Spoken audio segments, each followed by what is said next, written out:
요한이 전한 거룩한 복음입니다. 주님 영광 받으소서. 그때 군중이 예수님께 물었다. 그러면 무슨 표징을 일으키시어 저희가 보고 선생님을 믿게 하시겠습니까? 무슨 일을 하시렵니까? 그분께서는 하늘에서 그들에게 빵을 내리시어 먹게 하셨다는 성경 말씀대로 우리 조상들은 광야에서 만나를 먹었습니다. 예수님께서 그들에게 이르셨다. 내가 진실로 진실로 너희에게 말한다. 하늘에서 너희에게 빵을 내려준 이는 모세가 아니다. 하늘에서 너희에게 참된 빵을 내려주시는 분은 내 아버지시다. 하느님의 빵은 하늘에서 내려와 세상에 생명을 주는 빵이다. 그들이 예수님께 선생님, 그 빵을 늘 저희에게 주십시오 하자 예수님께서 그들에게 이르셨다. 내가 생명의 빵이다.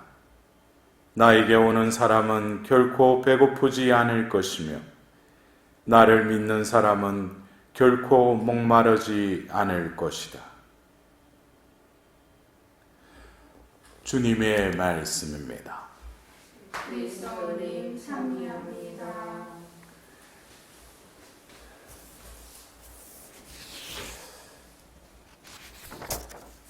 빛이 스펙트럼을 이렇게 통과할 때 보면은 그 파장에 따라서 색깔이 이렇게 다르게 이렇게 분산되는 것을 볼 수 있습니다. 우리가 교회에서 전례력에 따라서 또 선택한 이 독서와 복음의 말씀도 그 전례의 그 분위기 또 같은 복음이라도 그 시기에 하나님의 은총의 빛깔이 그 생명의 말씀에 고유의 어떤 뉘앙스를 띠고 의미를 또 우리에게 전달하고 있습니다. 어떻게 보면은 오늘 전례력의 그 부활 제3주간 화요일 봉기도문에 이렇게 기도했습니다. 하느님 물과 성령으로 새로 난 하느님의 종들에게 하늘나라의 문을 열어주셨으니 세례의 은총이 그 안에서 풍성한 열매를 맺어 그들이 모든 죄에서 해방되고 하느님께서 약속하신 영원한 생명을 얻게 하소서. 어쩌면 오늘 이 교회가 바친 이 봉기도문의 이 내용은 부활 시기를 사는 우리들에게 있어서 진정으로 이 기도문은 그냥 바치는 기도라고 하기보다는 우리가 지금 이 시기에 이 기도가 우리 가운데 이루어졌고 또 이 기도를 우리가 살아야 되는 그 기도가 아닌가 싶어요. 어떻게 보면 우리가 그 부활 성령 미사 때 세례 서약을 우리는 또 갱신했죠. 왜 우리가 세례 서약을 갱신했습니까? 그것은 바로 예수 그리스도께서 우리의 죄 때문에 죽으셨지만 그 죽음에 우리는 합했다는 거예요. 그리스도와 함께 죽었다는 것이죠. 우리는 어떤 경우에 물과 성령으로 새로 난 하느님의 종들이라고 오늘 기도문에 이렇게 적혀 있는데 니코데모에게도 물과 성령으로 새로 나야지 또 위로 태어나야지 하늘나라에 들어갈 수 있다. 여러분들은 그 말씀에 대해서 아하라고 깨달은 영혼입니까? 아니면 그냥 새로 났다는 그 의미를 그냥 스쳐가는 그냥 새로 났다 이런 의미로 그냥 와닿습니까? 물과 성령으로 새로 난 하느님의 종들에게 이게 어떻게 보면은 이 우리가 40일 동안 사순 시기와 성삼일과 지금 부활 시기를 지내면서 우리는 바로 하나님께서 이루신 파스쿠아의 은총이 우리 가운데 내 영혼에 이루어졌다는 거예요.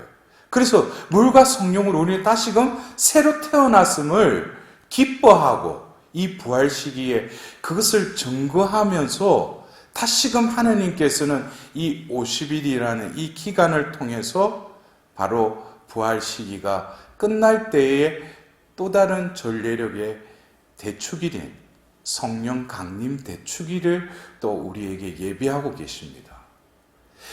이러한 우리의 존재됨을 깨닫지 못한다면 그냥 부활 시기에 산에는 길가에는 벚꽃이 아름답게 피고 파릇파릇한 녹색을 보고 그냥 육신적인 눈으로 참 아름답다. 그러나 그 변화되는 그 속에 놓여져 있는 내 존재가 하나님께서 이루신 그 파스쿠아의 그 은총이 나를 새롭게 태어나게 했다는 거예요. 새로 태어났다는 것은 결국 뭐겠습니까? 예수 그리스도께서 우리의 죄 때문에 죽으셨지만 그러나 이 죽음은 예수님께서는 그 죽음을 통해서 당신이 하나님 아버지로부터 부여받은 그 사명을 완성하셨지만 나는 과연 그것에 동참했느냐 이거예요. 성금요일 예수님의 그 십자가의 죽음에 온전히 합해서 예수 그리스도와 함께 죽었다면 바로 부활 성야 때 예수 그리스도가 부활하시면서 바로 죽어 마땅하여야 될 나의 그 존재를 다시금 예수 그리스도를 다시 일으키신 영께서 우리 안에 사신다면 우리도 다시 일으켜졌다는 거예요. 그것은 바로 새로 태어났기 때문에 그것이 바로 우리가 칠성사 중에 입문성사이기도 한 세례성사를 통해서 우리에게 이루어진 것이죠. 그것을 다시금 쇄신하고 새롭게 하기 위해서 우리는 부활성야 때 세례 서약을 다시금 갱신한 것입니다. 그래서 우리는 이 부활 시기를 통해서 이 봉기도문의 그 기도처럼 하늘나라의 문을 열어주셨다고 그랬어요. 하늘나라의 문을 열어주셨다. 오늘 일독스의 스테파노가 하늘을 쳐다보니까 어떻게 해요? 성보론편에 서 계신 예수님을 보죠. 하늘나라의 문이 열렸다는 거예요. 우리는 죽어서 내가 이 생에서의 목숨이 끊어지면은 하나님께 갈 때 하늘나라의 문이 열렸는지 안 열렸는지 베드로가 있는지 없는지 그때 그런 것이 아니라 이 생에서 이미 뭐예요? 예수 그리스도의 그 부활의 승리를 통해서 하늘나라의 문이 열렸다는 거예요. 그래서 세례의 은총이 그 안에서 풍성한 열매를 맺어 그들이 모든 죄에서 해방되고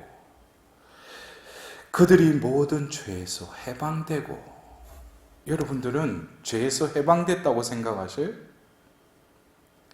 이런 말을 제가 하니까 나는 살면서 짓는 거는 죄밖에 없는데 그러나 죄에서 해방되었다고 그랬어요.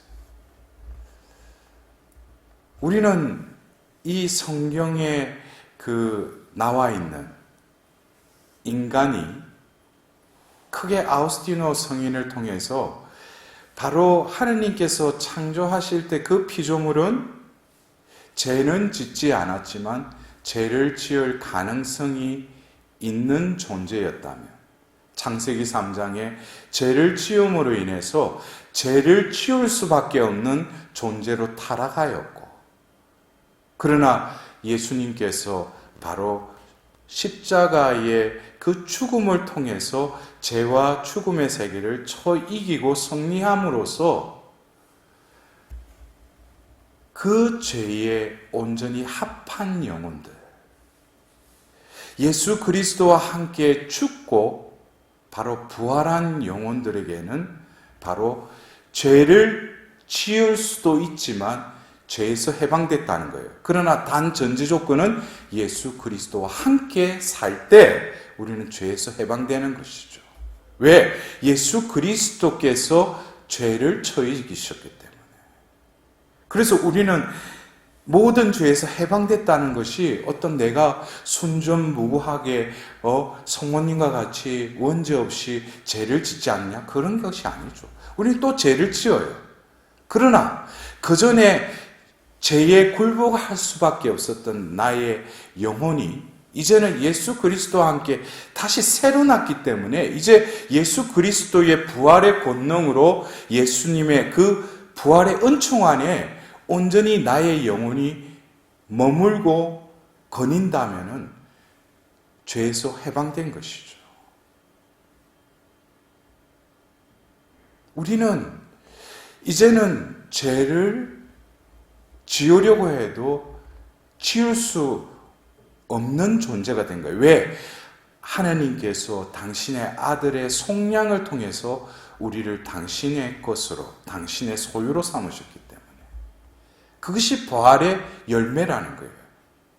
내 존재가 죽어 멸망해야 될 존재임에도 불구하고 예수님을 통해서 예수님과 함께 죽고 묻힌 이들은 다시 예수 그리스도와 함께 살아갈 뿐만 아니라 이제는 예수 그리스도를 위하여 살아가는 존재로, 바로 그러한 존재가 오늘 우리는 일독서의 스테파노를 통해서, 여러분들 지금 그 스테파노가 오늘 그 백성과 원로들과 율법학자들에게 이렇게 둘러싸여져 있는데, 이제 위기 촉발의 상황 속에서 스테파노는 그것에 아랑곳하지 않고 진리를 설파하고 있죠. 설교하고 있어요. 여기서 내가 존재한다면 아무리 내 안에서 진리를 말하려고 해도 주위에 돌을 들고 나를 죽이려고 하는데 그것에 내가 위축감을 느끼고 두려움을 안 느끼겠어요? 그러나 어제도 우리가 은총과 능력이 충만하다고 했는데 오늘도 다시금 스테파노는 성령이 충만하였다고 그랬어요. 그 사랑 가운데 있는 그 스테파노는 한 인간임에도 불구하고 그는 뭡니까? 하느님의 존재로 그 자리에 있는 것이죠. 그리고 죽음도 두려워하지 않는 그 신앙이 그를 온전히 사로잡고 있었던 것입니다. 아마 이 장면은 200여 년 전 우리의 선조들이 순교당할 때도 이러한 당당함과 그 신앙의 은총이 그들을 사로잡았기 때문에 순교에 또 은총을 받을 수 있었던 것이죠. 그래서 이 스테파노가 마지막에 그 하나님께 그 기도했던 주 예수님 제 영을 받아 주십시오 라고 기도하고 있어요. 제 영을 받아 주십시오. 여러분들, 우리는 영 하면은 뭐 성령, 악령 그러는데 하나님께서 우리에게 이 인간에게 독특하면서 탁월한 품위를 유지하기 위해서 우리에게 주신 기능이 바로 영의 기능이죠. 그래서 많은 이들이 성령을 쫓아다니고 또 뭐 악령을 또 물리치고, 근데 자신의 영에 대해서 잘 몰라요. 인간의 영. 인간의 영은 원래 하나님이 창조하실 때는 하나님과 통교하는 그 기능, 바로 하나님의 성령께 일치된 그 존재로 창조된 그 피조물이 결국 죄로 인해서 악의 유혹에 넘어갈 수밖에 없는 타락한 존재가 되었죠. 그래서 이 영이 우리 안에 하나님께서 주셨고, 내가 이 영이 깨어 있다면 끊임없이 하나님 뜻대로 하나님의 빛으로 나아가겠죠. 그래서 우리가 오늘 예수님께서 그 빵의 기적을 일으키시고 나서 그들을 찾아온 그들에게 어제는 복음을 통해서 너희들은 썩어 없어질 그 양식을 찾지 말고 영원한 생명의 양식을 찾아라. 그러면서 다시금 예수님께서는 그 양식이 자신임을 또 말씀하십니다. 내가 생명의 빵이다. 생명의 빵이다. 이 빵은 제 구실을 하려면 먹혀야 되죠. 제발 먹으라 이거예요. 그럼 먹으면은 어떤 효능이 드러나는가? 육신의 빵을 먹으면 배가 부르듯이 과연 예수님의 그 생명의 빵을 먹으면 과연 나에게 어떤 효능이 드러나는가? 그것은 내 영이 진정으로 하나님한테 살아있는 영으로 머무른다면은 이 생명의 빵이 내 안에 머무신다면 하나님과의 통교가 더 밀접하게, 더 긴밀하게 이 생명으로 인해서 통교를 하게 되는 것이죠. 그래서 제가 이번에 코로나19로 인해서 2달여 우리가 미사에 참여하지 못했죠.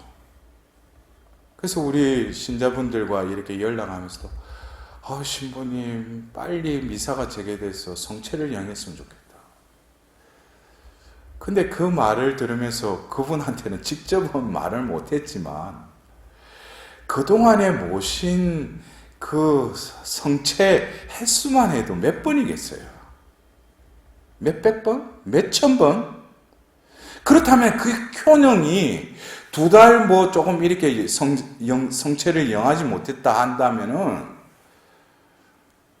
어떻게 보면 올해 우리가 이 시기를 지내는 우리들에게는 아주 자신의 신앙에 있어서 진의가 드러나는 시기이기도 했어요. 어떤 사람들은 그냥 기계적으로 미사 참여해서 영성체 하는 것에 의미를 둔 사람이 있느냐 하면 어떤 영혼들은 영성체를 하지 못하고 신령성체를 하면서 진정으로 내가 이때까지 모셨던 그 성체의 그 값을 모시지 못하더라도 내 안에 살아계시니까 그 생명이 있으니까 내가 모시고 안 모시고를 떠나서 이 성체의 그 값을 치르는 그때라는 것을 또 느끼는 영혼들이 과연 몇 분이나 계시느냐 이거예요. 저도 사제이니까 그 기간에도 매일매일 성체를 영했죠. 생명의 빵을 영했어요. 그러나 내 존재가 진정으로 이 생명의 빵, 영원한 생명을 내가 모실 수 있다는 그 특권을 나는 얼마나 느끼고 더불어서 이 생명을 이웃에게 기도를 통해서 희생을 통해서 내가 얼마나 이거를 나누었는지 우리는 다시금 오늘 본기도문의 마지막에 그 기도의 내용 하느님께서 약속하신 영원한 생명을 얻게 하소서. 우리는 이미 이 지상에서 뭡니까? 이 생명의 빵을 영함으로써 우리는 이미 이 세상에서 영원한 생명을 누리고 있는 거예요. 왜? 그 생명의 빵의 주체인 예수님이 영원한 생명의 주체자이시니까. 그래서 우리는 그냥 눈에 보이는 밀떡을 영하는 것으로 거기서 끝나는 것이 아니라 내가 영원한 생명으로 부르심을 받았을 뿐만 아니라 이 인생의 나그네 길에 순례길에 하나님께서는 끊임없이 이 생명의 빵을 나에게 영하게 해주신다면 나는 이 생명의 빵을 영할 때마다 내가 나아가야 될 여정의 그 목적지 그것은 하나님과 영원한 생명을 친교를 이룰 그곳을 우리는 다시금 염두에 두어야 될 뿐만 아니라 바로 이 지상의 여정 안에서 내가 이 생명의 빵을 영했다면 나도 또 다른 영원한 생명의 그 목표를 가지고 살아가는 이답게 이 세상에 썩어 없어질 그 생명에 허덕이고 있는 영혼들을 위해서 우리가 기도하고 그들을 위해 필요한 것을 또 다른 스테파노처럼 진리를 전할 수 있는 자가 될 수 있도록 그것이 바로 이 부활 시기에 우리의 존재에 대하여 다시금 성찰하고 또 그것을 증거하는 때가 바로 이 부활의 시기가 아닌가 싶습니다. 오늘도 이 성찬례를 통해서 우리에게 먹히시는 그 생명의 빵, 과연 나는 생명의 빵의 그 성전으로서 살아가고 있는지 하나님께 다시금 자비를 청하도록 합시다.